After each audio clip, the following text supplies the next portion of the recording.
What's good, everybody? Welcome to the KindaFunny Xcast, your home for all things Xbox here at KindaFunny. Of course, I'm one of your show hosts, Snowbike Mike, and today is our final episode of 2023, and I am joined by an incredible guest, someone very special to me and the video game world. It's the busiest lady in the biz, ANDREA RENE, in studio. Hi, Andrea. You stole my intro. What's good, Mike? How are you? You know what? It is made 10 times better when you're here. Of course, I am very sad that Paris Lily cannot join us today, so I only have one of my gaming dads to wrap up the year, Mr. Gary Whitta. But I'm feeling good, looking good ahead of the holiday season, playing some games, looking back on the year that we just had. And you know what? I'm smiling because we had a pretty great year on the Xbox side of things. And can I just give you a shout out for this adorable Xbox Game Pass holiday sweater that you are wearing? For Thank you. Everybody listening on podcast, it is this beautiful like baby blue. It's got a snowman, and instead of a face, it's the green Xbox circle, and it says Game Pass. But you got, lots of little snowflakes. It's very nice. It is the season, Andrea, and you have a great holiday sweater as well. Meowie Christmas. Gary Whitta now joining us on the table for everyone listening out there. For the past 3 weeks, has worn a holiday sweater except for the final week of December. Well, I'd have worn that one if they'd have sent me one, Mike. Maybe next year. Oh, my God. Let them know, Gary. No. They got to send you more stuff, Gary. I tell you, the disrespect. Gosh. That's been the theme this year. I feel like Rodney Dangerfield. Oh, are you telling me Xbox has not sent you enough stuff? Don't get me. I'm Don't not even talking to you. Don't get me started. Don't get him started with you, Don't be mad Andrea. about my bluey Xbox. I've got Don't be mad. I've got that in the chamber for later. Don't you worry. Well, of course, we are very excited. It is the final KindaFunny Xcast for 2023, and it's going to be a fun one. We're going to look back on the year. We're going to give you the good, the bad, the ugly of Team Green in our opinions, and we're also going to catch up with one another because it's the holiday season and want to know what you've been playing. What are you going to play over break? And we'll start with you, Andrea, because I haven't seen you in a while. What you've been playing? Well, I'm back on my bullshit, Mike. I'm back in the Dreamlight Valley. I'm there. I'm hard. They had the Rift in Time expansion that just dropped, and this is my obligatory. Yes, my husband does work for Disney. Has nothing to do with the fact that I love this game. I have over 300 hours into this game, which is weird. I was like, where did those hours come from? Gary and I were just lamenting that we don't have time to play video games, but somehow I played a lot of Disney's Dreamlight Valley. So they put out this brand new expansion. I actually started playing this game in Game Pass, but then I bought it on Steam so I could play it both on my Steam Deck and on my Xbox. Oh, good combo Which is great. So they put out a ton of new content. They have some fun holiday stuff. So I've been decorating with all of my holiday items and then unlocking some characters that I hadn't gotten around to yet. So I just got Belle and Beast and Jack Skellington, and they've got Rapunzel from Tangled and Gaston and a bunch of new characters to play over the last couple of updates. So been doing that. That's pretty rad to hear all the Disney, ties to it. It's pretty special. I think Animal Crossing took over the world. I know it did in 2021, right? 100%. We all were at home. We were playing that. For people who might have been out of the Animal Crossing game now that it's been a couple of years, is this something that scratches that itch? 1,000%. Yeah. It's very different, but also really great. And it has its pros and cons compared to Animal Crossing. Okay. I mean, in the life sim category, I think what really puts this game apart is that it has a really complex quest system that really gives players a lot of reason to keep coming back and playing. And you do a lot of mindless grinding in these games, right? I mean, Gary, you played a bunch of Animal Crossing as well. I mean, so you have like your daily chores and your tasks. So those don't go away, but you get a lot of reasons to want to go get those things and kind of collect those items in your inventory because of all the fun characters. And then for any Disney fan, the crossover of all these characters together is really cool. That's rad. Gary, maybe a talk show inside of Disney Dreamlight Valley one day? It's funny. Every new game that comes out that I say I like, people are like, oh, when are you going to do a talk show? When's the talk show? It was a one-off. But it's funny that you mentioned Animal Crossing because I think it's obviously there have been games like the Disney game, and Leah spent a lot of time this year playing Fae Farm, which she really loved. Yes. Paleo, and there's all these other games out there that are really interesting that are obviously in the Animal Crossing mold. I still am very sad about the fact that Animal Crossing has been just kind of seemingly abandoned by Nintendo. Like the last, the Happy Home vacation designer thing that they did, there was this amazing content drop. It's one of the most successful games they've ever had. I don't understand the thinking behind not continuing. It's a game that you could just support with regular seasonal DLC like forever. Like I don't play Animal. I used to love Animal Crossing. I was obsessed with it, as you know. I don't play it anymore because there's nothing left to do. Like you've done. It comes to a point where there's nothing new. You can only like torture Island and rebuild so many times, right? Yeah, and some people can do that. Like my mother-in-law still plays it all the time, and I think some people just enjoy just the daily check-ins and stuff like that. And I did for a while as well. But eventually, you've got to give me something else. You've got to keep it fresh. And if the game had been a flop, I understand why you'd want to move on. But like when you've got that many, Nintendo's so weird, right? Like they drive me crazy. Massive hit game, hugely invested player base, and they're like, and they're just like, yeah, we're done now. We're not going to do any more of that. Yeah, it's interesting because and I know this is an Xbox show, not a Nintendo show, but it's interesting seeing how they clearly are dipping their toes into the live service water, right? Like looking at what they were doing with Mario Kart and Splatoon. Right? Yep. So it's not like they don't do it, but they just weren't doing it for this game.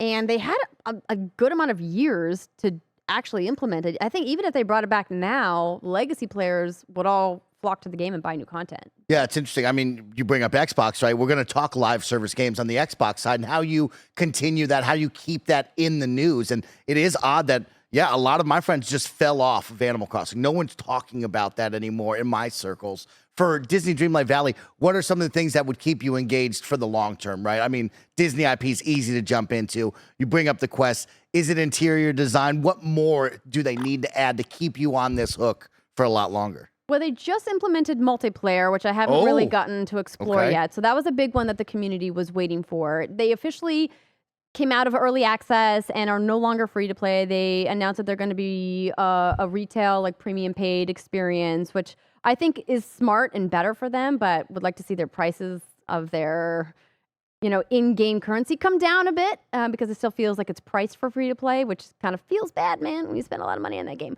But I think the way to keep people coming back is what they've been doing, and they've been doing a really good job of pacing the content drops.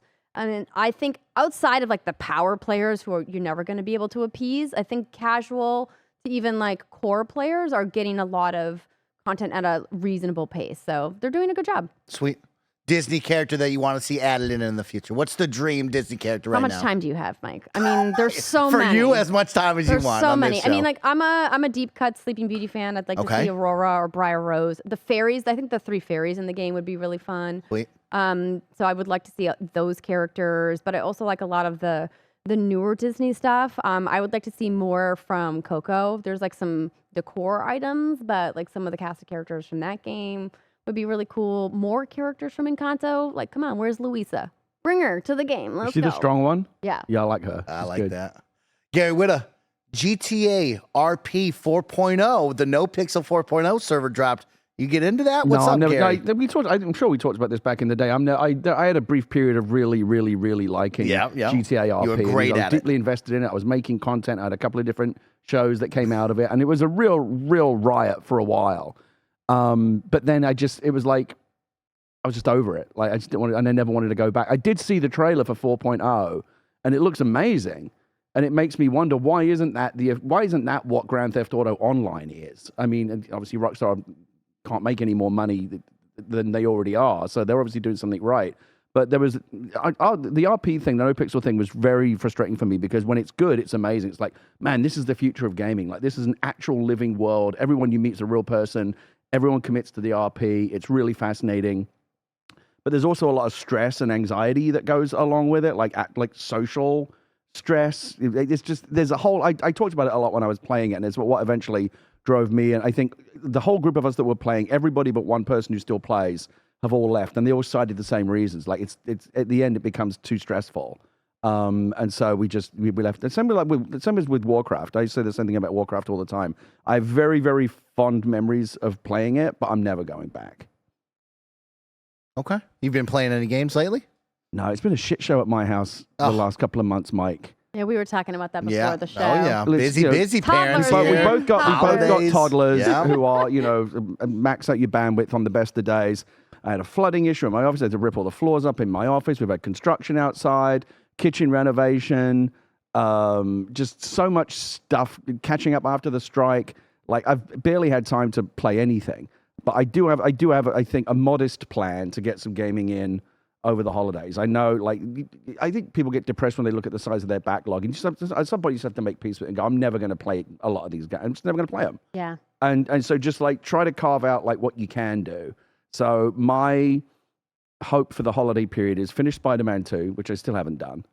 That's a good choice. Play Alan Wake 2, which Good we choice. still haven't Better done. choice, That's one for yeah. Leah and I to play together. Spider-Man, Love great. that. And you know what a big fan I am of Lake. I've got the Lake Christmas Season's holiday Greetings season, DLC. That's festive fun. I'm going to play some of that, but I'm not going to start like another big game because we've got Infinite Wealth on the horizon, and as soon as that comes out, all bets are off. Do you know how I feel about my man Ichiban Kasuga? I know you love it. I know you love it. I'm sorry for boring people. Like a Dragon is seriously one of my all-time favorite games.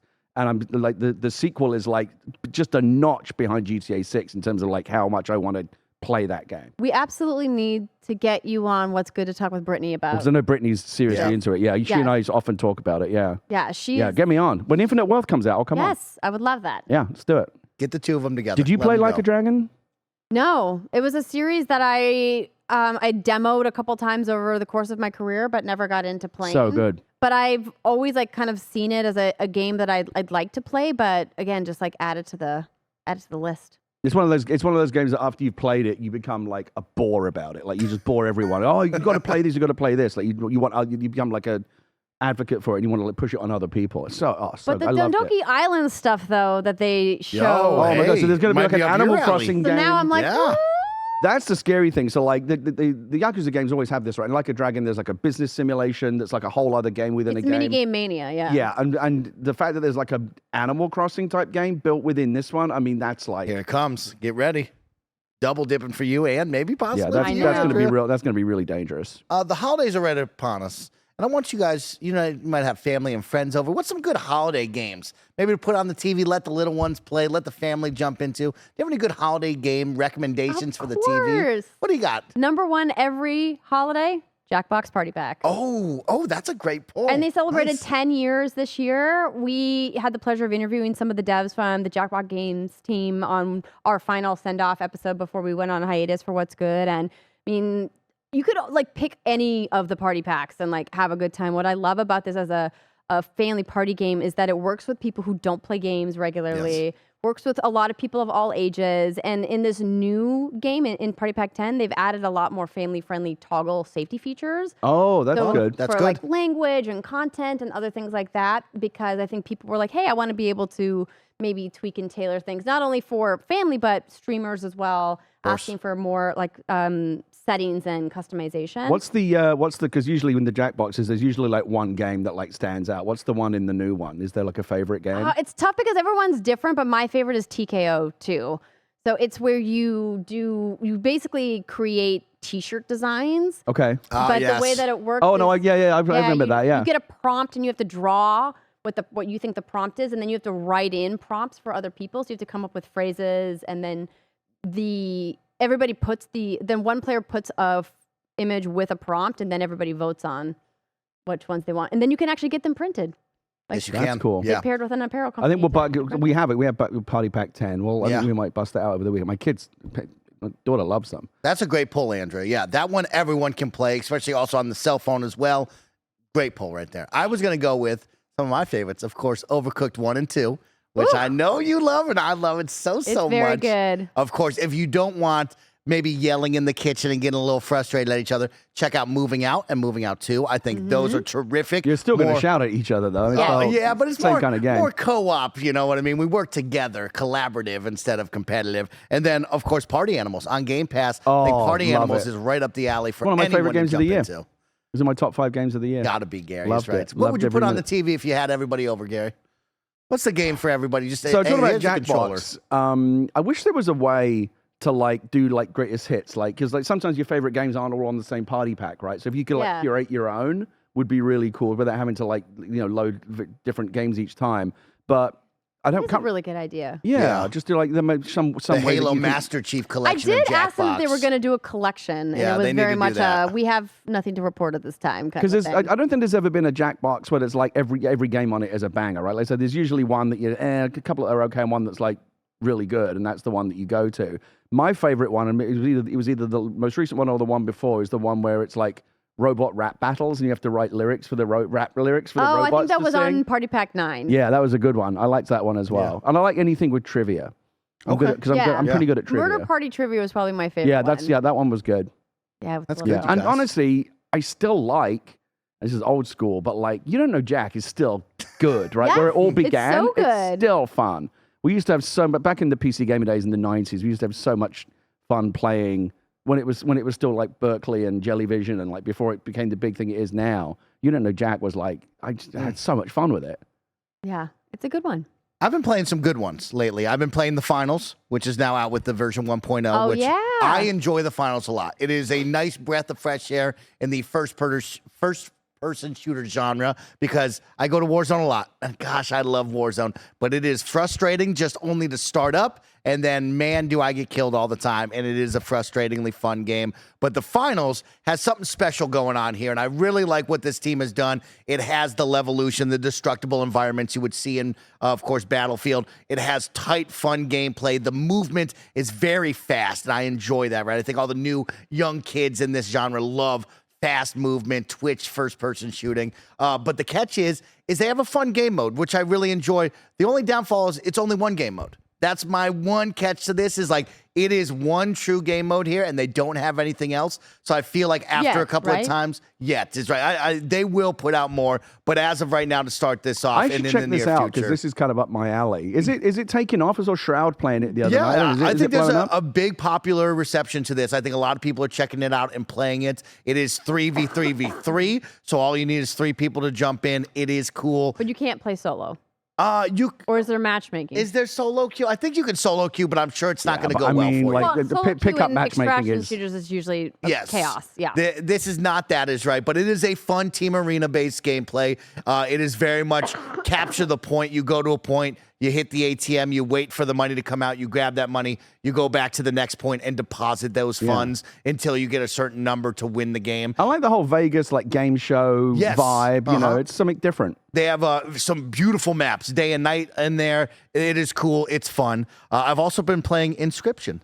I don't know if you know about this card game. I saw you playing the other night. You came to that late, huh? Yeah, I came to that very late. Started it up this week for the first time ever. And as a kid who loves Magic the Gathering and, of course, Hearthstone, this is right up my alley. It's a little spooky, a little freaky, but it's got the card game mechanics that I know and love, and I am all about this game. Nice. So this is a game that came out last year, right? I believe it was so, nominated for a bunch of awards last year. Yes, Andy Cortez talked a lot about it here at Kinda Funny. One of the Kinda Funny best friends gifted this to me on Steam.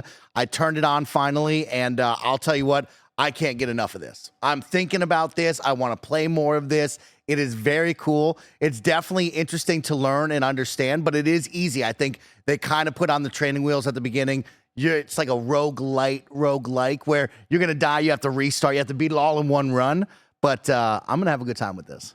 It's fun. I enjoyed my time with Inscription. And then, of course, my final one that I have to bring up with both of you. I have moved, which means I have created a brand new video game space. I've created my new spare bedroom. And man, nothing gets me more excited than getting a new spot or redecorating and recreating. And I love interior design. I love putting on the Sims, Animal Crossing and all that. So I have a brand new streaming room in my spare bedroom. Barrett will bring up that photo, but I'm very pleased with how it turned out. Nice. It is in a nice little nook on the far side of the house so nobody can hear me screaming and shouting. I've put up all the special lights. I got my shelves with all my little knickknacks. And so I'm very excited to show off the new streaming space. Oh, you got some recessed storage too. Nice very nice. Yeah, looks good. This is attached to the garage. So you will see me playing VR in the garage, which I'm very excited about. So that's kind of cool. But if you look through it, I mean, I got the party animals over on the side. I have Frame a Game up on the wall, which I love. Those are my 5 favorite games. I have The Sims, Warcraft 3, Halo Collection. I have Diablo 2 as well up there. Your Titanfall 1 statues in the middle. What an iconic toy that you don't need, but I needed it But so the game bad. that started it all for Respawn, right? Man, that's a special one. And you know what? It was a big hit for the Xbox One generation that needed Oh, big yeah. hits, right? Like that was Xbox exclusive at the time, multiplayer only. It was the coolest game around. And I'll tell you what, as an Xbox kid, I freaking loved that. It was so much fun. And so, yeah, new streaming space for Mike. I know Gary just updated his office. Andrea, you have an incredible spot to do all of your shows with What's Good and Beyond. So I finally get a Yeah. new space to It's create. nice to have a happy space for that's you. your Yes. own that you can make, curate it. And And, make I it your own little love space. creating. I could stare at shelves or a room all day, blank space, and be like, let's put this here. Oh, let me pick it up, move it. I love that. I go crazy for that stuff. I had no idea. Yeah. I feel like we should talk decorating more. Oh, my, I would love to. I'd love to. Let's Amazing. talk Xbox, though, because we're going to look back on the year of 2023. Did we have it good? Was it bad? Was it ugly? Let's talk about that and a little bit of gaming news. Of course, this is the Kinda Funny Xcast. We post each and every Thursday at 6 a.m. West Coast, Best Coast time on youtube.com/kindafunnygames, roosterteeth.com, and of course on podcast services around the globe. Don't forget, this is our final episode of 2023, so we want to thank each and every one of you for your support, whether you're listening or watching on YouTube. Thank you so much over there. Make sure to leave a comment. Let us know what you think of the year. And if you're watching or listening over on a podcast service, leave a review. We'd love to read those. We'd love to get better for you into 2024. Of course, don't forget, Kinda Funny Games is now Epic Games Partners, which means if you're upgrading your look in Fall Guys, Rocket League, or Fortnite, or you're buying games off the in-game store over at Epic Games Store, please use our Epic Creator Code Kinda Funny at checkout. I've been playing a lot of Fortnite with the new update. Uh-huh. Use that Epic Creator Code Kinda Funny, help support the team, because nothing's cooler than bringing in a new character into the Fortnite festival and jamming out with your friends. Have you played this yet? So I haven't, but I'm very excited to check it out because I'm a big, longtime Harmonix fan. Frequency is one of my top 10 favorite games of all time and have a long history with music and rhythm games. And when I heard that they were building something custom inside of Fortnite, I was like, that sounds real cool. It is real cool. Jump on that with your friends. Nice music playlist. I think they're doing a really good job of keeping it limited of you can buy the songs and build it out. But right now, if you want the free songs, I think they do a good job of hey, here's 10, 5 to 10. You play whatever you want. Get back into the game, right? And so you can jump into Lego Fortnite, which, Gary, have you tried that out yet with the family? You're never going to get me into Fortnite, man. You can keep trying. I said the same thing, Gary, and then I got into Fortnite. the No build mode was it for me. Yeah. No build, because I never understood the building, and I would watch videos of people playing, and I'm like, I just can't even follow what's going on with all the building, and it's just crazy. So when they took the building, I said, maybe, but not quite. And then I'm looking at rocket racing looks cool, maybe, but I know I don't need any more time sinks. I don't want to be a Fortnite person. I'm fine without it. But we could do Fortnite Lego, which is Minecraft. But what's great about Fortnite is that you can do really short sessions. You don't have to do all of that extra stuff. You can just drop in, drop out, play a couple games, and then it's quick.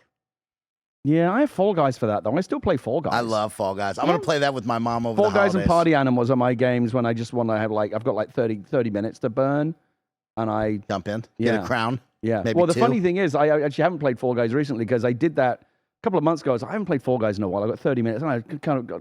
I'm just feeling I want to play some Fall Guys. Hadn't played in ages. Jumped in, boom, crown right on the first game. Look Put the at controller you. down and just Costanza'd out of the room. And I haven't played it since.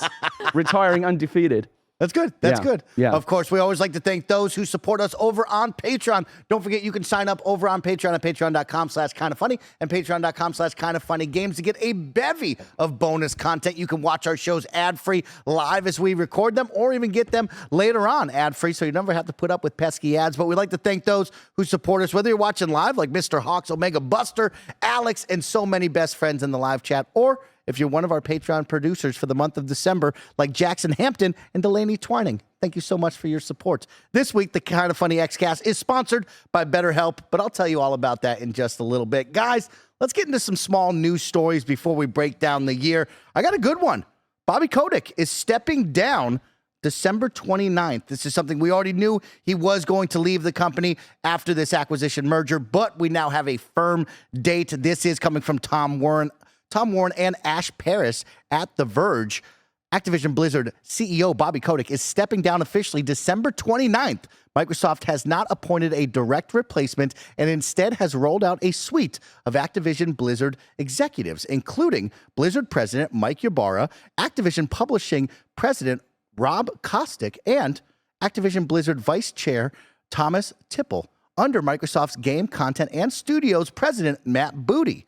Kotick's departure comes just 2 months after some big Xbox leadership changes that saw Sarah Bond promoted to Xbox president, leading all Xbox platform and hardware work, and Matt Booty promoted to president of Game Content and Studios, including overseeing Bethesda and ZeniMax Studios. Now Booty is getting even more responsibilities with Bethesda, Activision Blizzard, and Xbox Game Studios all under his watch.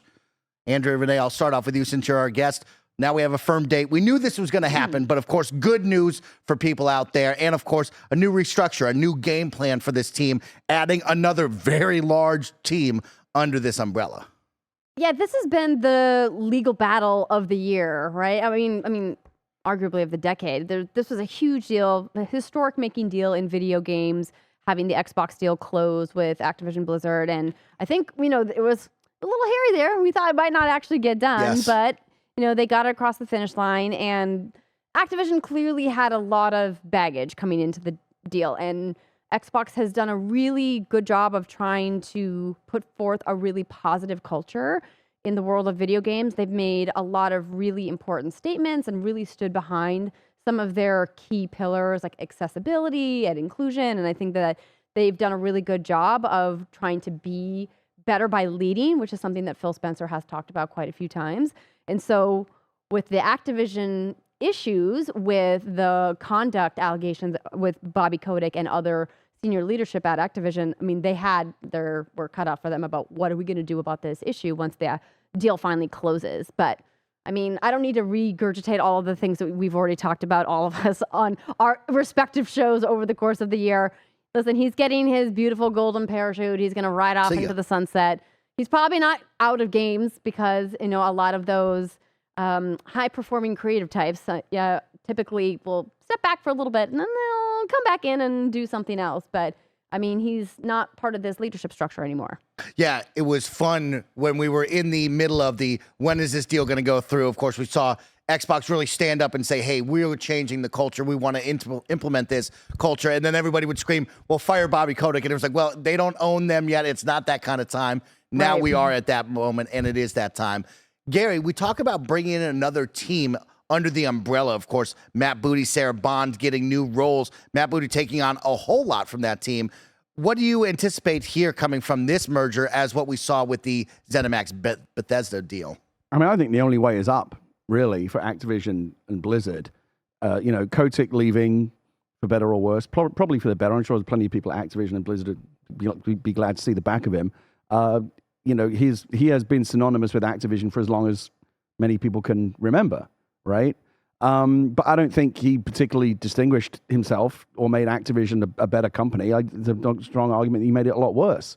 Like, if you take Call of Duty out of the equation, what have they done in the last 10, 20 years? Nothing, right? It's like all they've done is drive franchises into the ground by iterating. Let's do another one. Oh, it's dead. Oh, we probably shouldn't have beat the dead horse that much. Seriously, other than Call of Duty, what has Activision really got? Right? No more Crash because, we've put everything into Call of Duty. We brought back Diablo, thankfully.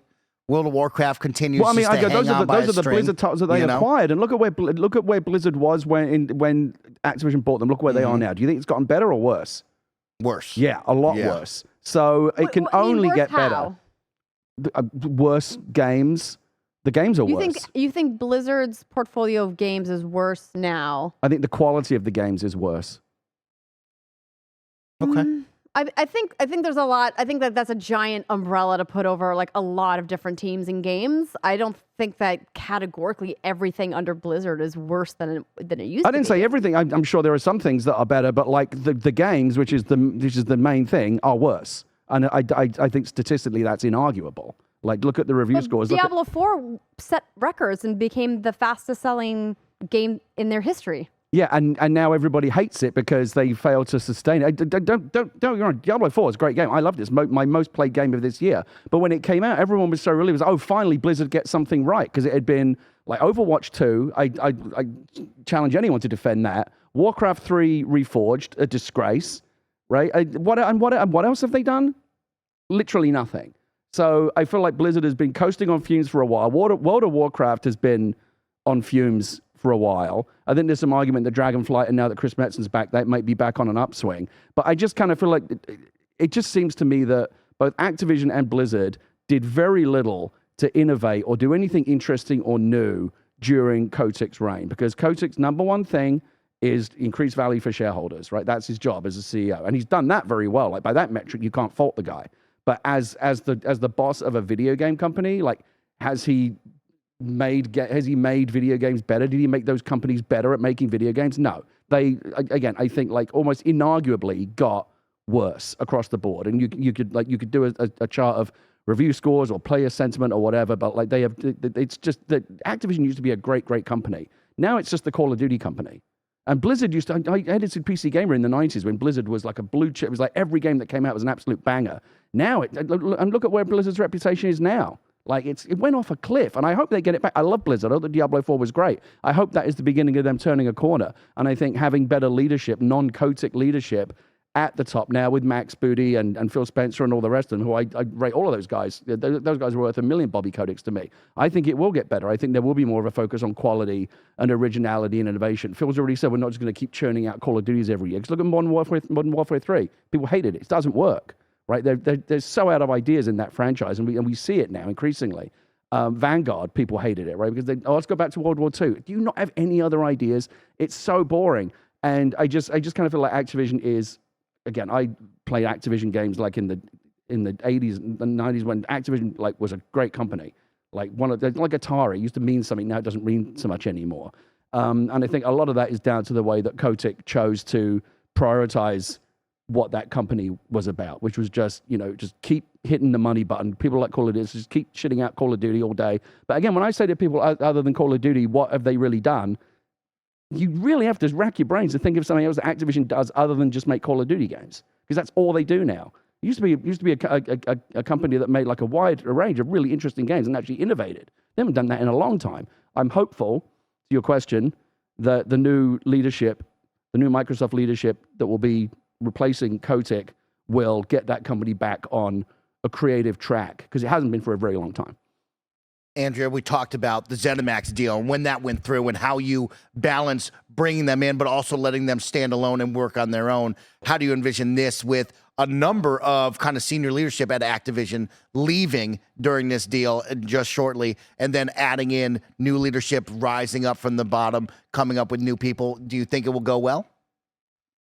I mean, time will tell. It's a really complicated question because whenever you have an acquisition and merger of this size, there's always going to be redundancies, right? And you can't have all of the people who were leading before all have their same level of autonomy that they had when they were in their respective divisions, right? So you have to have some kind of synergy in your org chart, right? And not to get too jargony, but it's a really delicate thing to try to figure out which of those leaders you want to keep on in what positions and who to bring up and who to maybe, put on specific projects, because those people, a lot of them have already been working at the company for a long time as well. Maybe their goals as professionals have changed. Maybe their leadership style has changed. Maybe what they want to do with the rest of their careers has changed.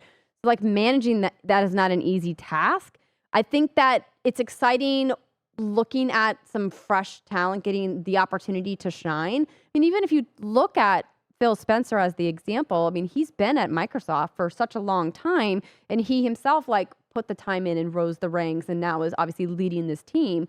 And I think he's trying to do his best to inspire the people underneath him to do that to the people underneath them and have this trickle down effect of let's all work together to make this company great and to do right by our players.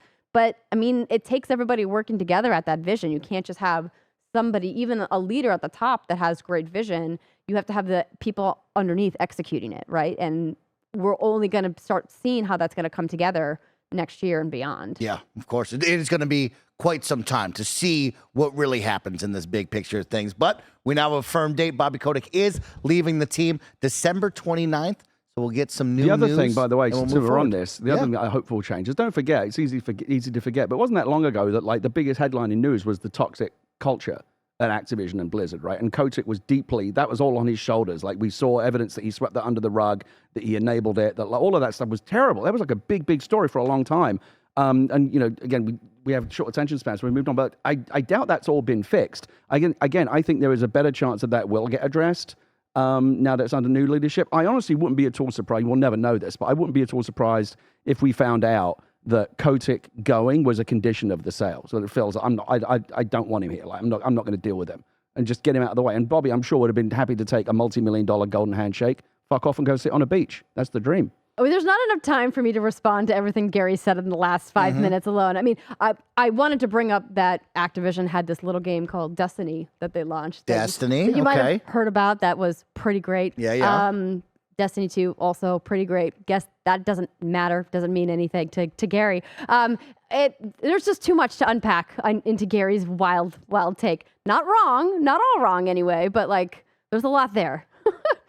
I mean, yes, they had one other hit. They did have one other hit game under Bobby Kotick's watch. I would still make the argument that's not good enough. Like a really good game publisher has a diverse portfolio of interesting games. They have they don't have one game. But They have all two the games. big publishers have stars in their portfolio. They have a crown And jewel, by the way, right? Destiny 2 now is in serious trouble. They just laid off a shitload of people because no one's playing Destiny 2 anymore. So it's not like that franchise has been brilliantly managed.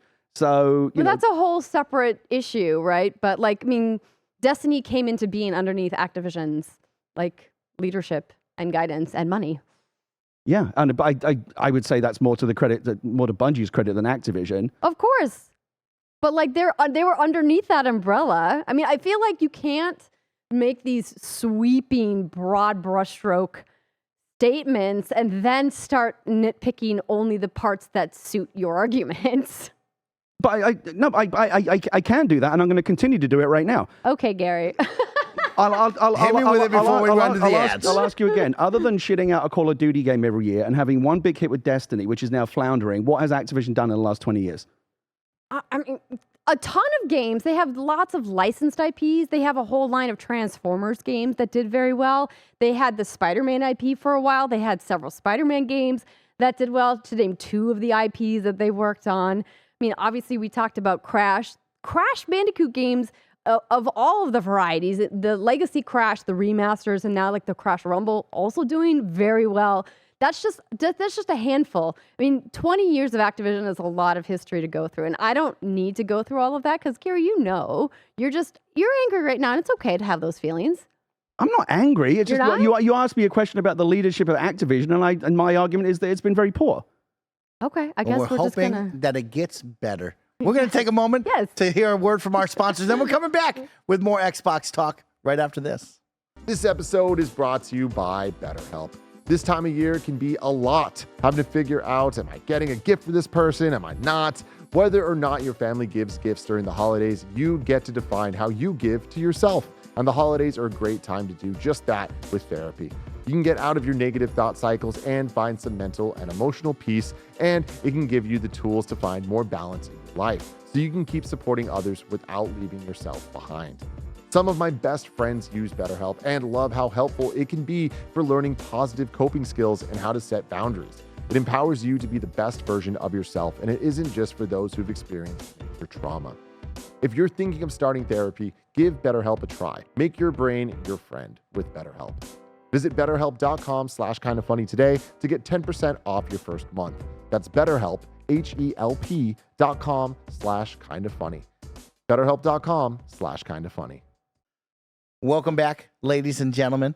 I have another fun way for you to engage with Xbox content because, of course, the goal always with Xbox is to hit the player wherever they're at. And now you can play Xbox games on your MetaQuest headset, and I've done it, and it's pretty wild. I tried it. It's a pretty good time, everybody. So let's talk about the details that you need to know. Of course, you can download the Xbox Cloud Gaming app. It's playable on the MetaQuest 2, 3, and Pro headsets. Your controller Bluetooths into the headset, which is pretty rad. No wires required, which, of course, that's the best part about that headset is there's no wires required, which is a big one for me. But it's playable So it's very cool. You jump into the app, of course, you go onto the cloud servers. You got to wait sometimes because it's busy, but they give you two options. Of course, if you've been into the MetaQuest universe, you know that you kind of are welcomed into whatever themed home you want to be in. You can be in the cool, like North Pole, you can be at a ski resort, you can be in the desert, whatever. Or you can do the mixed reality. Yes. You can have your own living room. They give you two options. You can be in your own Xbox-themed room, which is very reminiscent of an Xbox E3 with Sarah Bond and Phil Spencer.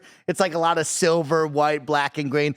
Very cool. Or you could actually play it in AR with the mixed reality, like you brought up, Gary, where you can size up the screen however you want it, and you can still see the background of your room. You can walk around and see all that. Pretty rad. We'll say this. Cloud gaming is great. It's running well, but when you play games like first-person shooters, like Halo in particular, that latency, the controller inputs are just not there yet. And I think also the headset, we talked about it, right, with cloud gaming, being direct connected is one thing. We really have that strong, like, internet connection. When you are on a headset that has no wires and no direct connection, man, oh man, did I feel that when I was playing Halo. It would just stop, and I would be 5 steps that way, and it would have to recalibrate and come back and bring me back into the game. Only downfall of that, pretty cool, novel, fun, not the best way to play, but a way to play, and I like that. Are there games that they have designed for the MetaQuest experience that you guys have tried? No, I think it's just whatever is available over the cloud. You can now, Yes. it's just another way you can get it. It's like a virtual movie screen. They haven't, it's not Yes, like great on the exactly. Quest, like curated list. I mean, that would probably be a good idea, but like I tried it, I downloaded it, it's fun. Yeah. The mixed reality thing is really, just in general, it's so helpful to have that because you don't feel as isolated from the world around you when you have a VR headset on. You have to worry about bumping into things because you can clearly see what's around you, and the MetaQuest 3 gives you a much better view of that. So like it is fun to play in the ski lodge and stuff like that, but my preferred way to do these things now is in mixed reality, where you can if someone walks in the room, I can see that, but I'm still looking at a massive screen. This is the best of both worlds. I tried it, I logged in, did the whole thing, booted up literally the first tile, Forza Horizon 5. Okay, let's see it. Oh, sorry, there's a 10-minute waiting list for this game. It's not good enough. And like you said, in a world where milliseconds matter, any latency is not good enough as well. So I believe it's just about infrastructure and architecture, right, and the technology catching up with the ideal. It will get there. It's still not quite yet there. Not quite there yet, but it's fun and it's cool. It's the whole cloud gaming library, just like you would bring up on your phone or your browser, which they've really promoted and pushed. It is cool to be able to play games on the cloud. It's novel having the headset on. I think we all can agree having a headset on for 2 to 3 hours or beyond, you are sweating. It is not the most comfortable as opposed to just looking at a normal television screen. But if we were all on the couch and I didn't have the TV at the time and I had my headset there readily available to play, it is cool that I can play my Xbox games. So It's interesting, but not, you would say, a reason to buy a MetaQuest. Like, No, if you own a MetaQuest, like, it's a cool feature to try. If you were to tell me, hey, I own a MetaQuest or I'm buying one for the family and friends, I'd be like, hey, if you got Game Pass, you can play those games on there. It is cool. It's fun. It's different, right? But if you're going out, I would tell you to buy the MetaQuest because it is the coolest virtual reality headset on the market without the it's by far wires. the best one. It's got great games, right? And I really like the mixed reality, like Gary said. Like, that headset is leaps and bounds better than even the 2 right now, and it's cool. I don't know if this is doable even. I imagine it is from a tech point of view, but whether or not it's like legally contractual or something that they would do. But like, for example, Steam Link works brilliantly now over the Quest 3. So if I want to play Half-Life Alyx, which isn't on the Quest 3 but is on PC, and Steam Link hits my headset, and it's a flawless experience. If you've got good Wi-Fi, it's brilliant, right? Really, really, really good.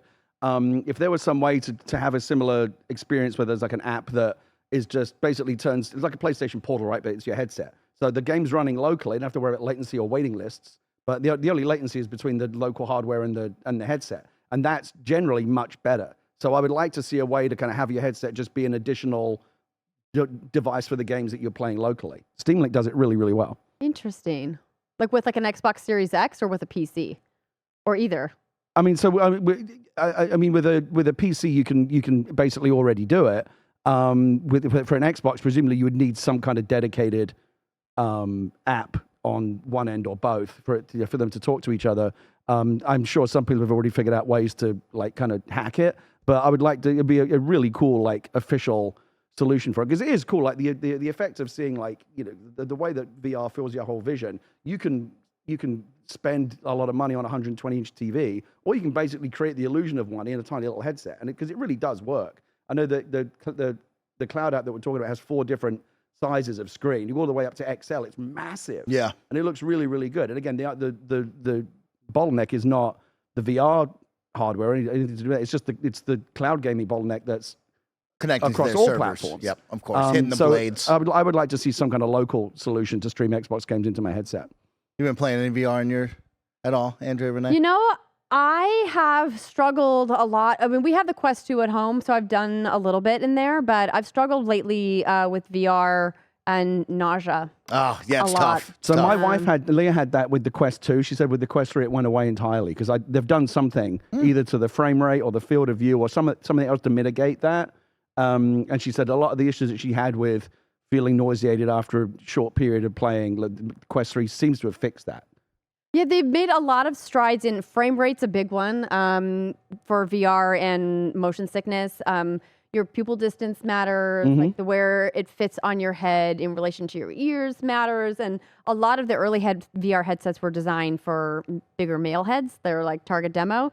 And so as a female with a relatively small head, I really struggled with a lot of the VR headsets. So That's the other nice thing about the 3 is it's just hardware adjustable a lot more. There's lots of different ways you can kind of like ratchet it in and out and up and down and angle it and get it like right, whatever your sweet spot is. You're better chance of finding it than with the Yeah, old I'm always searching for that sweet spot. Yeah. I'm like trying to like push it harder onto my Right, head. I'm right, like, right. please get to I'll where give you I the need number to get one like tip. VR face. Yeah, Number I one always tip, have VR. get the Elite strap, which is the separate strap you can buy that has a ratchet, a little dial in the Oh, back, and okay. you'll get Like the PSVR 2 and the PSVR has? Yes. The little it ratchet. yeah, I has think that. so. It's just like a little dial in the back, and it like clicks, and you ratchet it up, and you can get it exactly where you want. And it will stay there, like it won't come loose. Oh, okay. I'll look that up, Gary. I like that.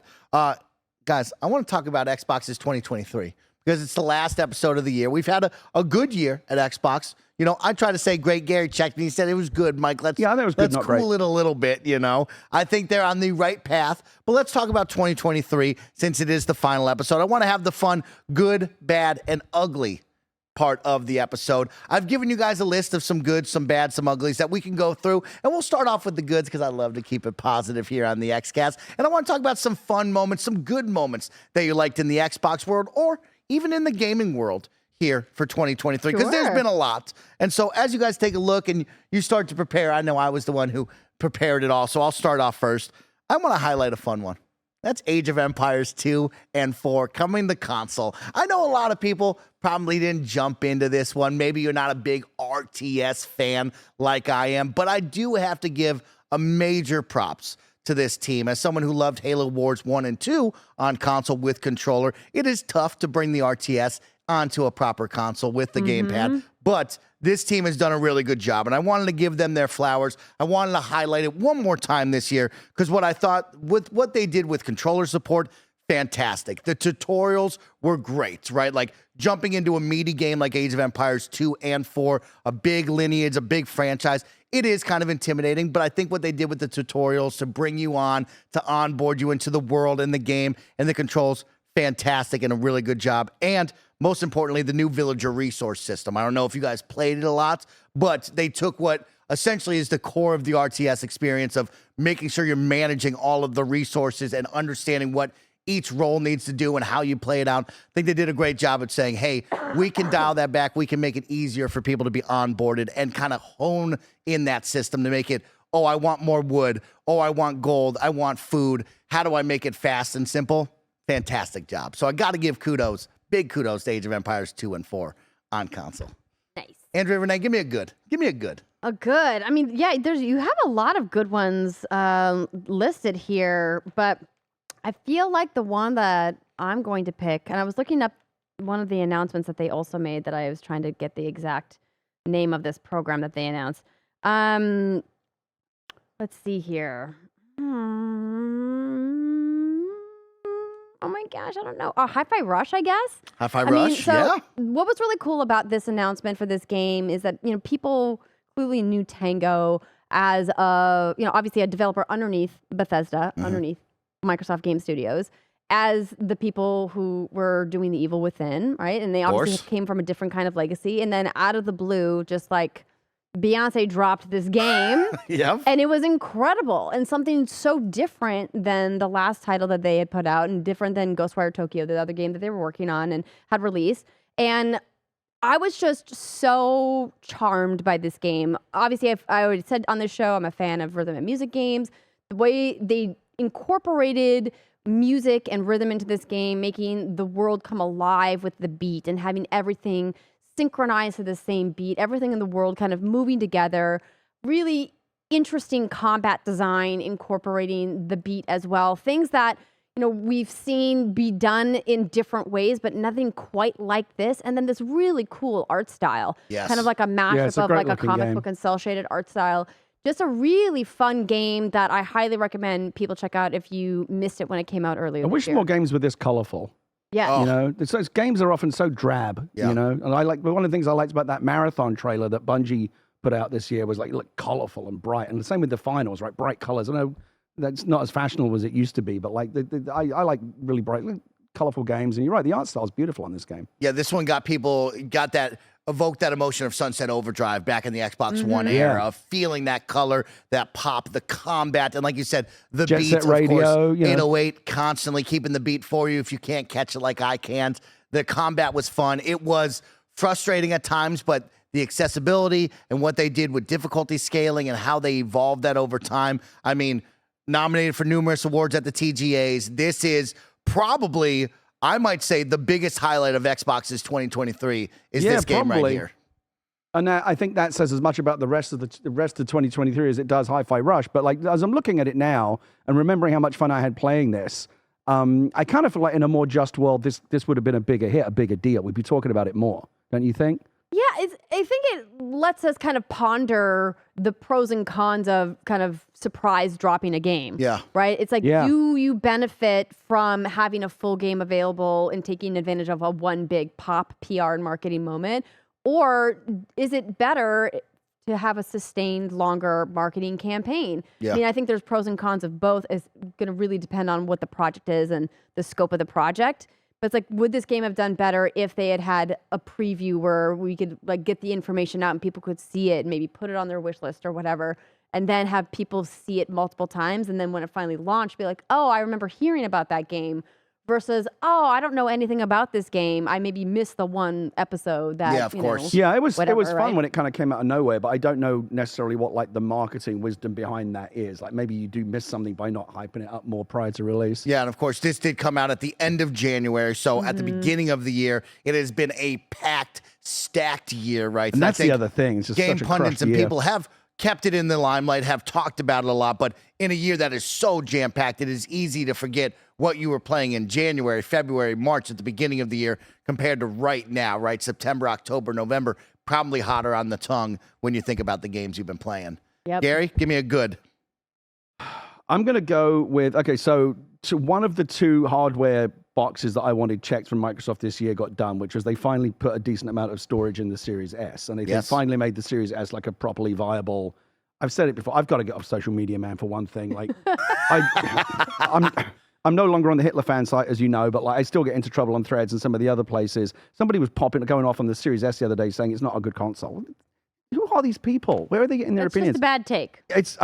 I've said it before. It's the best console for most people, and I think it's easy for us to often to remember that we live in a bubble. We're all hardcore enthusiasts, right? Things like 4K and frame rate and mean something to us and the people around us because we're like really, really into games. Most people don't care. The average gamer does not care about a lot of that stuff. They just want a system that's good. What do you think the Switch is so successful? Exactly.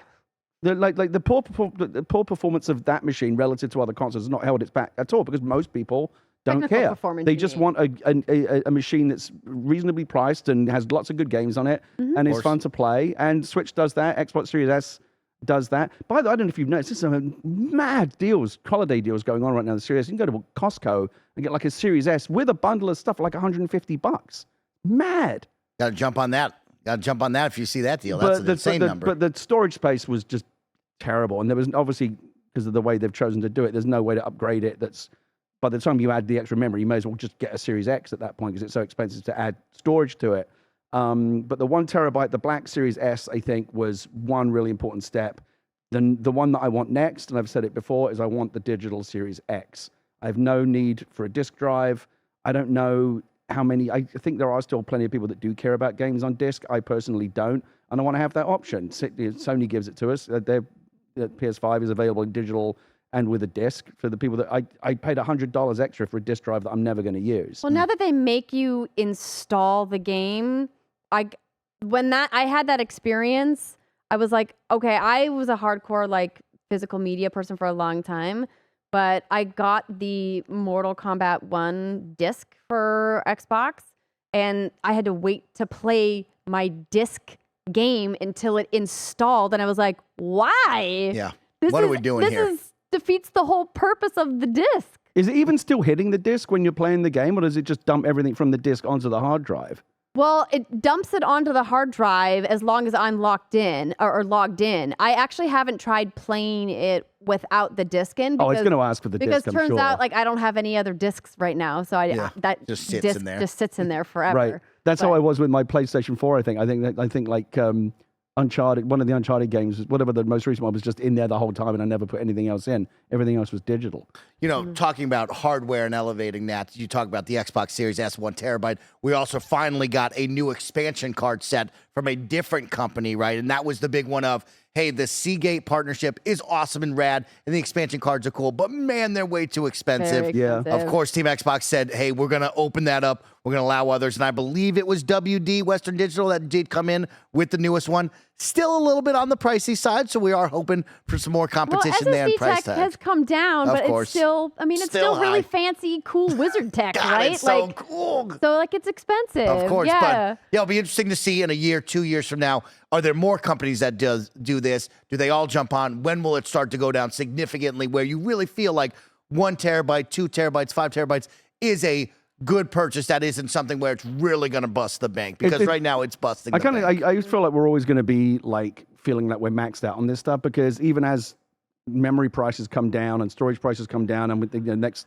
maybe the PS6 and whatever the next Xbox is has 4 terabytes of, but the games are going to get bigger as well. Like as the space gets bigger, the games are going to take up more space as well. As look at the install size of like a Call of Duty game these days. What is it like you can 150 gigs. you can put that on a Series S and virtually nothing else at this point. And so I think we're always going to be in this arms race between the amount of storage space we have and how much space the games take up. One good for both of you that I'm going to highlight is Xbox's live service games. I think are really coming into their own. This is a hot button topic that we talk about, live service games as a service, right? Like there are some shining stars, there are some flops, right? But Xbox has stayed committed to a number of their games. And I think they've really found their footing, right? We talk about Sea of Thieves. Now Sea of Thieves has Monkey Island content, which was a ton of fun. We got to highlight that over the year. They now have Safer Seas that they just dropped this month, where if you and your friends don't want to have the PvP element to it all, you can now jump into a safe realm, your own world, and play that. I think that is rad. And that game continues to shine with their content. Grounded continues to find its footing. A small passion project now is something bigger than itself. It now has also, very similar to Halo, adding Forge as well. Now communities can build stuff in the Make It and Break It update. I think that's super cool. Like their live service games are doing very well to much better, right? Halo is now finally making a turn with Season 5 and beyond. I love what that's at right now. You can look at, of course, Elder Scrolls Online continues to get a bunch of updates. Fallout 76 still is somehow alive 5 years later after that awful launch. They just announced that they hit 17 million players. They've added more DLC, more content, more areas to see. Like, hey, they're doing it, right? And that is a tough space to like do it in. And it is interesting of like, we talk about the ecosystem and the landscape of gaming. PlayStation fans now are kind of hot and cold on the idea of like, hey, what if we got more into live service games? And you look at Xbox here with Team Green, they've done that in the past, and we've gone through the trials and tribulation of that sucks, this is good. Hey, it's a long time to get to where we're at. Sea of Thieves is probably 5+ years old as well right now. Like, it takes time to get these games really going and get the motor fired up, but shout out to those games. I think they're doing well. Yeah, I think the key to the success in these live service games is crafting the game to be a live service game from the beginning. Yes. Right? I think we've seen some missteps in other major publishers who are taking established IPs in established genres and trying to modify them or shoehorn them into a live service model that doesn't fit the player base, that doesn't fit the style of the IP. It doesn't fit the desires of the longtime supporters of those franchises. And, you know, that's why you kind of have some big flops. right? But a game like Grounded was built to be a live service game. Same with Sea of Thieves. It was built to be that way. And it's really great to see that Xbox as a studio said, hey, we want to keep supporting these because we know that live service has ebbs and flows, right? Like you'll have like really big pop moments where a bunch of people come back and play, and then you'll have quiet moments. And just because it's quiet now doesn't mean that those players are gone forever. We want to keep financially supporting these teams through their creative vision to bring a more robust player base back time and time again. Yeah. I'm very pleased. Then you said it so well there, Andrea. You have to take the good with the bad, and it's a long road here. And I think we've learned it with Halo in particular of like, got to have a game plan, right? Like this isn't just all of a sudden we're doing this. You got to have content, you got to have a roadmap, and you got to kind of stick to it. But things are looking good for live service games on Xbox. It wasn't that long ago, Mike, that game like live service game or games as a service, like that was a dirty word, right? People didn't want to hear it because like Anthem, remember, that was a big disaster, and there was been a bunch of really high profile failures, and there was, I think, a sense and a kind of a lot of players were allergic to the idea that this is where games were going, that games weren't just games anymore. Now they were these big like online service things with all the microtransactions and complications that need to be online and all that stuff. I never thought there's anything wrong with the idea in principle. I think it's really cool. I love World of Warcraft. The Division and Division 2 are probably among my top 10 favorite games of the last several years. They're live service games, but they got it. The key is they got it right. So anything, if you don't get it right, it's not going to be good. And I think with the additional problem that if you don't get it right, the game goes away, right? It's not like people get to keep, you can still having the experience. Like, well, they screwed it up, but I'll always have this game. You won't. Like, it'll be taken away. They'll shut the servers down, or it'll become so barren that there's really nothing there anymore. We saw it with Anthem. We've seen it with many others. And so when they get it right, I think there's huge amounts of potential for games as a service. And I think as we hopefully continue to learn from not just the successes in the genre, but the failures, and each new iteration gets better. And I think we will get to a point where the idea of a game as a service or a live service game won't have that stigma anymore, because we'll have gotten good enough at it that there'll be a higher success rate in that genre.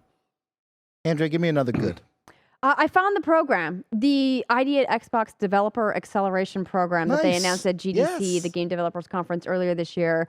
I loved that they made this announcement. I think it's such an important thing that they are putting their money and their resources into. For people who missed that announcement, just like I pulled the blurb from the Xbox Wire press release, it says, the program aims to empower underrepresented creators with the resources and information needed to bring their creativity, innovation, and originality to Xbox. And my friend Annette Porter was on stage doing that announcement when Xbox unveiled it, and I got to talk to her afterwards because I had the pleasure of working with Xbox at GDC this year for one of their panels, and she said that they were just like flooded with interest from developers from around the world who wanted to be part of this accelerator program, and I thought that was such a cool highlight for them. Oh, yeah. ID at Xbox continuing to kill it and empower voices that might not be heard, don't have the funding, don't have those privileges, or maybe the tech to be able to say, hey, we're here to help you because we want more games on our platform. We want to highlight those awesome indie games. We saw that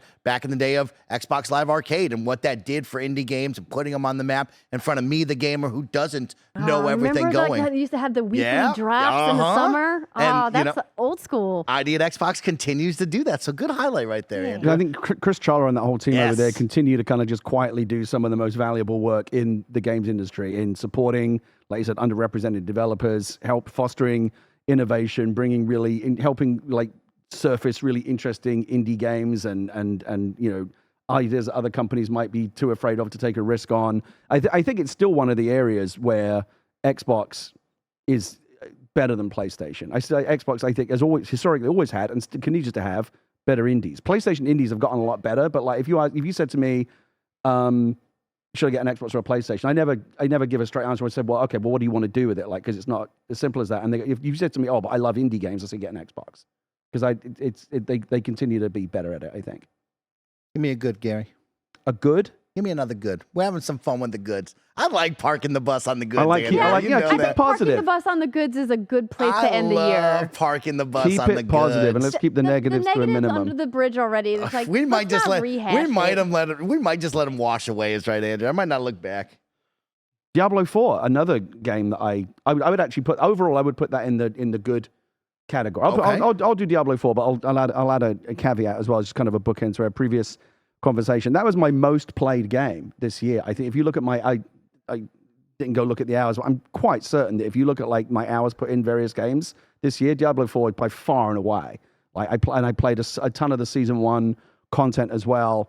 And that's a good example of it. Again, that's a live service game, right? And I had a ton of fun playing it. It was the first Diablo game I ever really got into. I was like it was one of those games where I'd wake up in the morning, get up early in the morning before the kids are up to get an hour in, right? So I could play. That's I've got commitment. Yeah, it's like it's one of those games that when you're not playing it, you're thinking about playing it. Those are always the best kind of games. And Diablo 4 was that for me during that whole launch window. But again, this is the challenge of live service games. You never really get to stop making them, right? You have to not just hit a quality level on release, but you've got to keep players engaged. And it's like you were talking about with Dreamlight Valley. There's like, you've got the min-maxers at one end and the more casuals at the other. And how can you possibly give players one experience that can satisfy such a wide spectrum of people wanting different things out of the game? And I think Diablo 4 is a really, really interesting game to post-mortem in terms of a brilliant launch. They absolutely cracked it at launch. Everyone's going, oh my God, Blizzard's back. It's the best Diablo game in ages. And it is a really, really great game. And it's so polished. All the things that historically we expect from Blizzard, right? Like they get all the details right, really high polish, just looks and sounds beautiful, high production values, really fun to play. It did all of those things. It really did feel like old Blizzard. But then as they got into season 1 and they started patching it, they started to really piss off players with some of the decisions they made. And suddenly the Diablo, like the honeymoon period was over. And then the vibes were so off and continue to be off, frankly. I haven't gone back to Diablo 4 because they pissed off so many people. I think there's DLC coming and they'll find a way to get it back onto an even keel. But that's the fascinating thing about live service games, right? It's always like, peaks and valleys. Like, the vibes are on, then they're off, then they're back again with the new update. We see it all the time. And it's interesting to monitor like the life cycle of a game like that. Like I said, you always are constantly trying to stay ahead of your. God, I would not want to work on a live service game, but work on like an expansion pack or whatever for like 9 months, put it out, and the min-maxers are back to you the next day. Crack that. What else you got? It's like, Jesus, how do you stay ahead of these people? That's what's so tough about the balancing act, and I think clearly Blizzard, is in that challenge right now because they tried to bring down some of the people who were like power playing the game to say, hey, like the game wasn't designed for you to like grind through it this quickly, this fast. So we have to like, nerf a bunch of things. And the people who are like the mid to casual players were like, hey, now you've made the game really unfun to play. Yeah. And that is a consistent challenge for live. And I have sympathy for them because it is hard to get right. And there's no one right answer, right? Why would if the porridge is just right for someone else, for someone, it's going to be too hot for someone else and too cold for another person. Because again, there's such a wide range of people. I will say that the one thing that you will guarantee to piss off players is when you nerf them. And that was when it started to go wrong for Diablo 4. Is they did a big patch right before season 1 where they did they really nerfed certain classes, especially sorcerers, which I play. Same. Man, people were so pissed off about that. Of course. Yeah. I don't know a lot about game design, but I would say one thing is like, if you can avoid it, do anything except nerf your players because they fucking hate it. Well, Greggy is back at his desk playing a lot of Diablo. I saw that. He's playing he is hot on Diablo again. Maybe this holiday break, Gary, you turn it on, see if he vibes with it. I'm definitely coming back to the seasonal content has not been working for me. I haven't tried this new season yet, but I will come back for the big DLC expansion that's coming later next year. I'll definitely play that. I am having so much fun highlighting the goods, and I have a lot more goods. So let's keep the goods going because I got fun to talk about. I want to highlight Xbox and their third-party partnerships because they continue to be great. They continue to sing. We saw the addition of Ubisoft Plus now on the platform. If you want to get into that subscription service, I have continued to scream from the rooftop that I love Xbox Game Pass and EA Play, giving you 10 free hours of EA games if you want to give them a try before you buy. And of course, they've been added on to the service a couple months after launch, so you get your Maddens, you get your FIFAs in the Game Pass subscription. I love that, and I cannot get enough of it when they teamed up with Riot to give me, of course, all of the League of Legends characters, give me all of the agents in Valorant. It's like these are special things that it's helped saving me money because we do know that we've seen a price increase, right? We've started to see Game Pass now trending up, console sales are trending up, and we'll see where we land after the Xbox Activision Blizzard deal of like, hey, what does Game Pass finally land on here in the next 1 year, 2 years, 5 years? Because it does seem like it will be tracking upward if I had to make a pretty educated guess here, I'm sure. But Everything is. my other one I want to give a shout out to is their partnership with the MLB and MLB The Show over on the Sony side. MLB The Show is a very special sports game. It is an incredible baseball sim. It is awesome to get a true baseball sim finally on the Xbox side after years of not having one. This is something really cool. And what the team did over at Sony Sony San Diego with MLB The Show 2023, really awesome. Must I remember play. when that happened. That was so weird. I think everyone was like, "What's happening here? Yes. Isn't MLB The Show a exclusive PlayStation produced first party game?"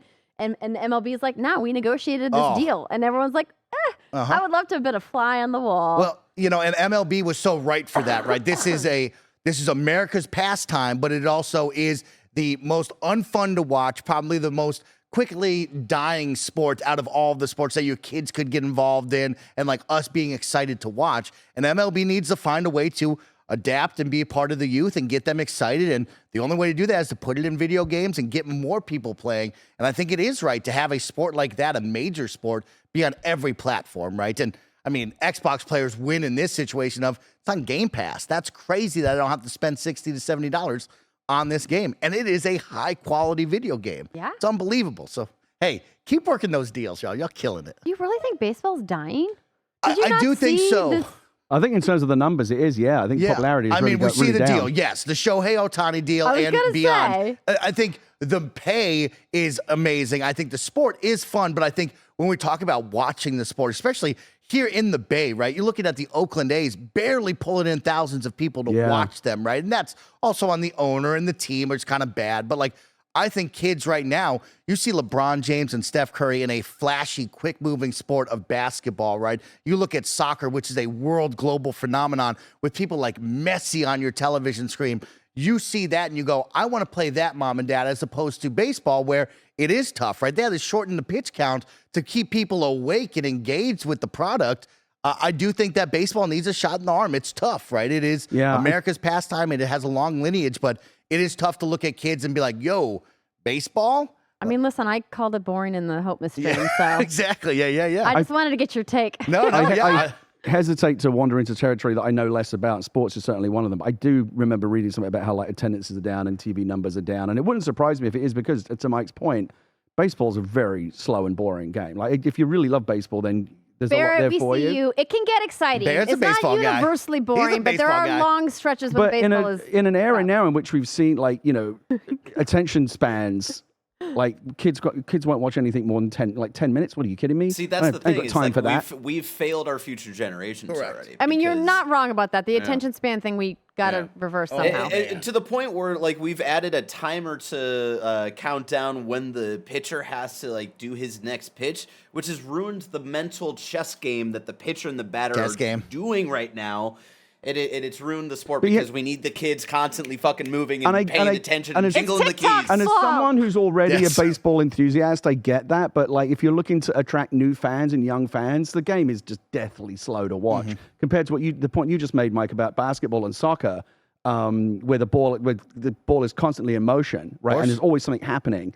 That to me is like better attuned to where young audiences are, where they just want to see movement and like fast action, and baseball is just a lot, literally standing around scratching your ass, right? That's not that exciting. I'm going to bring up this suggestion as a joke, so don't come after me. Do we bring steroids back, Mikey? Make it exciting like it was Bring back the tonight. roids. Juice them up, Barrett. Juice them. But MLB The Show and Sony San Diego, what they did with that, especially also highlighting history in baseball, right? They added the Negro League and the stories for you to understand who Satchel Paige is, right? Jackie Robinson. Like, these are beautiful stories that they added into the game to try to get you to understand, right? And we've seen that as well with NBA 2K, with MJ and Kobe moments. Football has done it. Like, there's special moments. So that team, great job. Andrew, give me another good because we're having fun. Oh, another good. Give me another good. Another Keep the goods up. Well, you guys kind of took some of my good ones. I mean, I'm gonna say I'll just point to the Xbox showcase this summer. Okay. I feel like Xbox's showcase made it feel like E3 again. Nice. And now that E3 is permanently gone, I really love that they did this big in-person event. I had the pleasure of being inside the theater at the Novo when they, put on their big broadcast, and there was like 1,000 people in that room. It reminded me of all of the many years of press conferences, and just being in a room with so many people who were just excited to see whatever they were showing, and then starting with that awesome Fable trailer. It just reminded me that these showcases, these big tentpole events, are so much work from so many people across so many teams. And I am always in awe of the amount of coordination. And like, clearly everyone's going to like armchair quarterback how they did. Was it good? We give them their scores and their grades. Or was it shit announcements, or was it, like banger announcements? The Tim Geddes Get Hype Gatorade moments, right?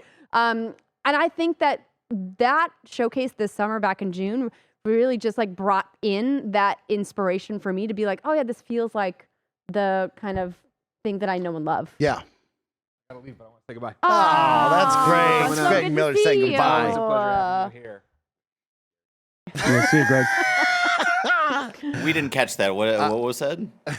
He loves Gary. That's what he said. He said, love you, Gary. Okay. I totally agree, Andrea. And I think that was really highlighted as well with that Starfield Direct afterwards, right? Having the two mega, showcases together was special. And we are in this weird age now of, everybody's doing their own, and we're not E3 anymore, but we're Jeff Keighley's Summer Game Fest, so you got to tune in for the week, but the week is also a month. No, it's 3 months. No, you know what? He says it's the whole year. It doesn't matter, right? It's a weird thing, but Xbox did do a good job this summer, and I wanted to highlight that as well. It's like the Xbox communications team has done very well. They have kind of figured out who are we nowadays, right? How do we get the message out properly? Because we also saw the Xbox developer Direct at the beginning of the year, which I thought was very cool. I wish we did another one. I'm surprised that we didn't have more of those, right? Of, hey, let's go to the studios. Let's have them tell you about their games. Let's make a 20-minute video and put it out there. It is interesting. We only did one by my count, right? But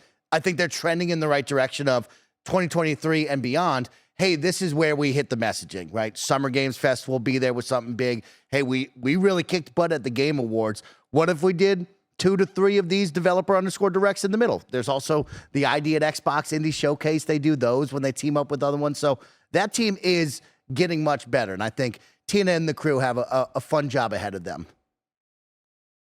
I've got a good for you. It's not on the list, but I think we should take a moment to give Phil his flowers. Oh, okay, yes, okay. 100%. Let's give him some flowers. I think Phil, and you can call me an ass kisser or whatever. I think Phil is terrific and a very rare breed in this day and age. And I think Phil is someone who, I didn't really think about this, so I'm just going to go all over the place, but Phil strikes me as someone who actually cares about making good games and delighting players with the things that they make in a way that you don't typically see from the Bobby Koticks and the Strauss Zelnicks and the Jim Ryans of the world. They are very competent, savvy businessmen who know how to make their companies make money. If they can do that by making games that delight players, they will. But if they can do it more efficiently another way, they'll do that instead. I just always get the impression that Phil actually fucking plays the games, understands them, is one of us in a way that most people, I would say, at his level in the games industry are not. Did you see his Xbox recap? He had played over 900 hours in his recap. He plays a lot of shit. Yeah, Where does he get all these hours? He's God amazing. Knows. Too God much knows. hours. Love it. But and also just this year, the thing is, it's not. I think in the most part, one of the reasons why I'm optimistic about the future of Xbox is the people running it, and I think they have a very clear vision that they're dedicated to executing, and I think Xbox's best days are ahead of them. I'm very optimistic about the future of Xbox. On the other side, though, again, I always have a lot of respect for people that deal well with failure. As you know, I've talked about failure a lot over the years because I've experienced a lot of it. I think nothing builds and reveals character more than failure. And there was a big failure this year. Redfall landed on its ass, and it was an embarrassment for Xbox. Phil came on here and talked very candidly and took the L, right? He took it head on. And in a way that a lot of people would have found a way to dodge that or let the PR people handle it. I have a lot of respect for Phil, the way he handles his business in good times and bad. That's it. I like that. I like what Phil is doing. I like how he's implementing a new leadership team and really bringing in an inclusive feel of hey, here's some faces here, and we're going to do something different. I'm all about that. And I look forward to seeing Is his time up? When will he be out? When will the next generation come? It's so fun when we talk about these, right? We talk about the now, but also the future. But the future's 5 years, 10 years down the road. I don't know where I'll be. I don't know where they'll be. Who knows where we stand, right? Will Xbox even still be around? You never know, right? But we only hope that it only continues to get better. I have another fun one. I got a couple fun ones. I got a fun one, Andrea. You want to get weird with me? Let's get weird right now. Of course I do. Because I think the audience is going to get uptight. I got a good. It's not going to be those fucking Starfield bed sheets, is it? Halo Season 2 is trending in a better to good direction. Of course, we saw the first look trailer over at the Brazilian Comic-Con just recently. We got our first reveal poster. And, of course, Master Chief doesn't have his helmet on. We're past that now. We're putting that aside. But it looks like they're going to do the Fall of Reach, which I think a lot of people wanted to see out of that first season. That is the iconic storyline. It was the moment that got me into Halo. Right? And, like, that's what we wanted. And if you watch the trailer, if you see it, it looks like we're going to do the Fall of Reach, and then we'll start moving towards what Halo players know and love about the world. And I think that is something that is a good for me, right? Someone that I liked that first episode of Halo. I didn't love the whole season. I didn't like what they did with Master Chief. But I think that team, well-deservedly so, got a season 2. I think they heard the fans, and I think they will be better this season. I think when you have a storyline like the Fall of Reach, I think you're playing to the home court advantage. It's probably going to be a little bit easier. What will Master Chief, be having sex? I don't know, but at least we'll have fun. I think The Last of Us has shown, don't abandon your source material. Yes. And your fans will eat it with a spoon. Uh-huh. Okay? That's all we want. How about, I don't want to be like, just do the thing because I think the creatives deserve the ability to grow and explore other storylines that we maybe haven't seen in the games that have been waiting in the wings to come to light. But at the same time, completely jumping the shark in the first season is a strong choice. Yes. I think Last of Us is a tremendous show, and I'm so glad. As someone who works in this business, I can tell you that it has almost single-handedly changed the game in terms of the way that Hollywood views video game adaptations. The idea that you can actually get prestige film and television out of these games, where it used to be video game movies, that's completely changed. And so we should all be grateful to the show for that. I do think that it had the luxury of inheriting the TV show had the luxury of inheriting far better narrative material than the Halo people did, right? There's no question that the storytelling was better than the Halo storytelling that they could build something out of. Just in the fact that there was one clear, obvious story they were going to adapt, as opposed to a whole universe of stories, and you have to try and figure out what you're going to do within this big, sandbox of stuff. What was it about the season 2 trailer that makes you think they're doing Reach? Was there something very clear? Oh yeah, you'll see it. It's clear as day they're doing Reach, right? They're going to start glassing the planet. Right. It's definitely this is Reach. Arbiter's coming, so it's going to be a good time. It's going to be a real cool episode. We'll see. We just got to, if you're a Halo fan like me, just, he's going to take the helmet off. You just got to get away from that, Mike, and you got to stop worrying about the helmet. That was always going to happen. Well, it's Pablo. He's a surprised. good-looking dude. You got to do it, but Chief doesn't take off the helmet. Chief is the helmet. Until he has to appear on television. until he's got to be on and television. You get the notes from the network. With him. It's hard to do a TV series if you can't connect with a face. You know what I mean? Isn't that the truth, Andrea? Is right. We learned that one the hard way, and I've grown. And so I'm going to give a good to Halo Season 2. We'll learn about that very soon, because surprisingly, that drops next month or that month after. So we will be watching that very, very soon. As we start to ramp down the show, let's go around one more good. We've avoided the bad and the ugly. Guess what? It was a good year. It was a fun year. Are we just not going to do bad and ugly? No. I mean, I'm fine with just highlighting the positives let's of only the year. do the good. Let's celebrate. Yeah. There's an unfortunate you could do, but no bads. Unfortunate is fine. Oh, wait, Andrea, give me one more good. I have to. I was going to look at what you wrote down. What do you got? One. We have a couple of good ones. Well, I mean, that was never going to happen. There's too many too much red tape. So let's see another good. A surprise for me, a game that I probably would have overlooked and not played were it not in Game Pass. Cocoon. Boom. Great one. That's a good call there. That game was, I kept hearing from people, they're like, it's so good, you got to play. But you hear about these darling indie games, pretty often because there's a lot of really cool stuff being made by a lot of cool teams. And I was like, okay, well, I'm just going to check it out and see what it looks like. And I couldn't get enough. It was just such great, tight, succinct gameplay. The art style was super cool. It just felt so accessible with only a single button press. the gameplay design is something that you don't see very often. It just felt really clever and well done, but also simple. Yeah. And I think that simplicity makes it shine. Yeah, that's a great one right there. And I was going to highlight that as well as the Game Pass offerings, right? I think Xbox has found a terrific cadence of, hey, every single month at the beginning and middle, we're going to announce what's coming to the service. We're going to make sure you know what's leaving the service. And that team has done a fantastic job working with not only the first-party studios, which we know was a very pleasant surprise of getting first-party games under this subscription service, but driving it with indies and third-party games, right? Like there's a lot of third-party deals that go down that really elevate this service. And in a year where first-party has been lacking, right?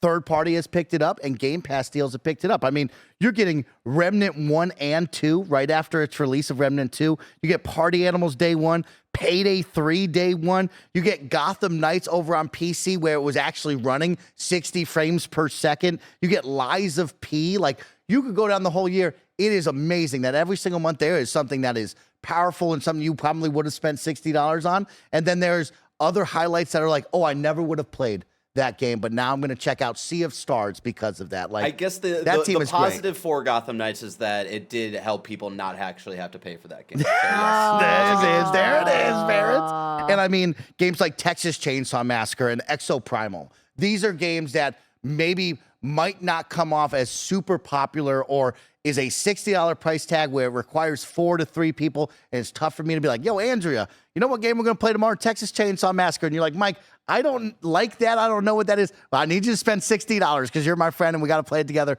Games like that benefit so much from Game Pass, right? Because then we drop the, hey, you got to pay $60. It's let's just jump in and try it and play. And maybe it finds legs. Maybe the microtransactions help carry that like miss of we didn't spend $60 on it. Of course, Game Pass, Microsoft, they're giving you money as well to the developers. So the third-party deals are such a big win. And it is awesome to see that service bolstered by the deals that is also added on. Because if it was just first party, we'd have a big problem.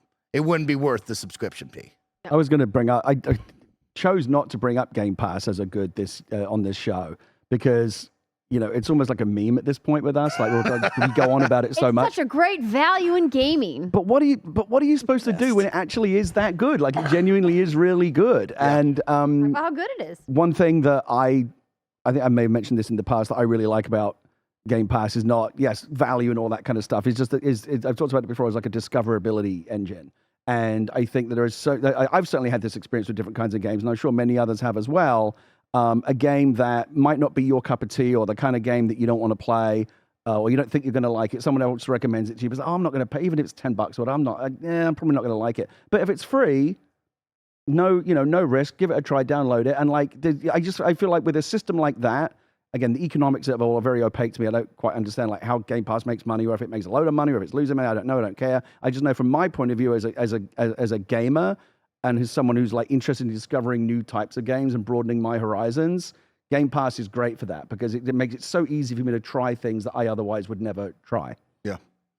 I'll bring up our final one, and you did a really good job highlighting accessibility and how that team has really pushed forward on that. And of course, shout out to Forza, who got Game of the Year award for pushing accessibility forward. I want to push the commitment to green and our planet Earth because Mother Earth is very important to me, and it's easy to get bogged down by giant corporations or Taylor Swift on her private jet, and me to be looking at you going, I'm doing my best, right? As a small speck on planet Earth, I am recycling. I'm trying to cut down on my water usage. I'm using less electricity, right? I love seeing a corporation try their best and be better at a commitment to green because I want planet Earth to stay longer, right? We saw them with the energy saving abilities now on your Xbox and encouraging you to look at that, understand that, and maybe click on the energy saving booster over there so you do that. Also, the Xbox Remix controller, right? Using recycled parts for not only the box, but also the controller itself, and those controllers absolutely shining because that green controller is freaking beautiful. And I love that each one is unique because of the recycled plastics that they use. They all look a little bit different. I think it's rad, and it is something that is important to me as someone who, loves and lives up in the mountains up in Tahoe. I want winter to last forever. I want the planet to last forever. I want future generations to enjoy the world I have. It'd be great if the planet didn't go away. Exactly. So maybe I would like my billion-dollar corporations to take a stand and really try their best. And it looks like Team Green is trying that and has a commitment to the earth. So I appreciate Well, that. it was interesting learning that part of their big sustainability program is not just, sustainable materials for hardware and packaging and things, but telling developers who work with the hardware, giving them the data about how certain features that they put into their games and how it uses power within the architecture of the console. Wow. And letting them use that knowledge and that data to adapt their game so that they can make it more power friendly, I think is something that is really interesting and fascinating and absolutely earned them, numerous actually sustainability awards this year. And like learning about that, I mean, you don't really hear about that side of the sustainability conversation when it comes to video games specifically. And there's been a lot of strides in that. And I think that it's really great that, they're making a lot of moves in that area. And I do want to I know this is the Xbox show, but PlayStation has been very good about sustainability too. I think we need to call out everybody who's being good about sustainability because it's important for everybody. Please, everybody do it. Participate. Give everybody the pat on the back when they do something good for sustainability, okay? Because we need them to do more.